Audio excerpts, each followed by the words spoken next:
Hey guys, this is Comic Uno, and today I'm doing a topic video on what can we expect from Agents of S.H.I.E.L.D. after that mid-season finale. So this was not a recommended video. I actually don't have any recommended videos left right now, so if you guys want to recommend away in the comments, if I answer them, that means a couple of weeks will either be on Comic Uno or Comic Frontline, because I double dose my topic videos. Usually for Comic Uno, I have them every Friday with my comic book reviews, and for Comic Frontline, I have them every Sunday, so be sure to recommend away in the comments. But why did I do this topic video?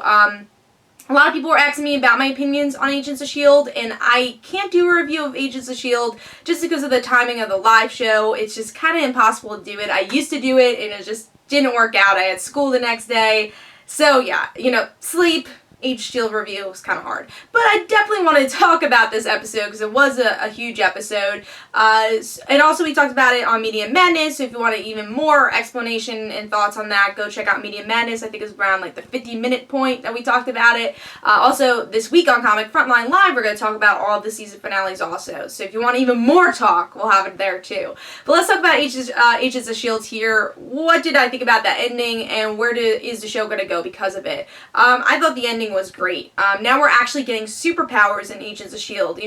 We always had the idea of superpowers and the villains having superpowers, but never really the hero and the people part of S.H.I.E.L.D. having those powers. And the reason I thought Skye was such an interesting character is because she was that dark horse. You didn't really know who she was. You knew something was special about her, but what was it? And I was kind of upset in season 1, the finale of season 1, that we didn't find out. I was like, are they really going to make us wait here? Are they prolonging the story? Why are they prolonging it? And then everyone thought, oh, well, she's going to be Inhuman. Yeah, she's Inhuman, but her character is not based on an Inhuman. It's based on a mutant, which I actually don't know much about her. She's Daisy. I never really read a comic with her. And then we have Tigra, probably, who's the girl in the flower dresses character. So I think that's interesting. And we got the guy with no eyes, which I heard is a newer character, not really in the comics as much. Because, again, I'm very unfamiliar with Inhumans, so that's why I think some of these characters, usually I know, like, oh, well, that character is definitely this. But with Inhumans, I'm definitely less sure about that. And I'm glad that they actually officially released that Skye was going to be Daisy, and it kind of was obvious with her father calling her Daisy and with her powers. So where do I think the show is going to go with this? I think Skye, I want to talk about Skye in particular because, she's really the changing factor of the show. I think she's going to be really uncertain about her powers. After that discussion with her father, she's like, well, the father is like, oh, well, if you need anybody, you feel different, you have me.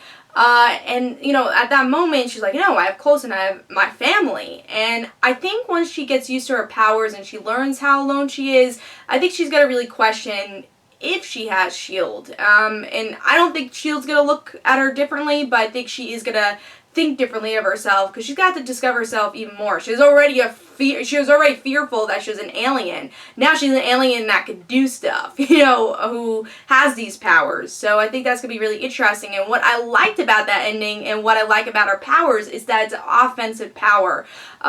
I actually thought her powers are just going to be like, oh, she's super smart with computers, or she could like connect with computers, and I'm glad they don't go that route. They go with the powers that actually could do something. And Earthquake power, I think, is very interesting. And where they're going to go with that, I don't know, but I'm really excited to see what they explore with Inhumans and what they explore with Skye's character in particular, and how everyone's going to interact with her. Is it going to be different? Are people going to be scared of her?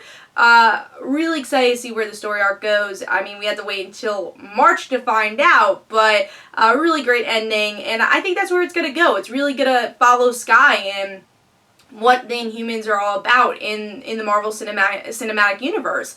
Figure out who this guy with no eyes is, and S.H.I.E.L.D. trying to support her, and we'll see if Skye still feels alone or abandoned because of it, and will she become closer to her father? I don't think she will right away, but you never know.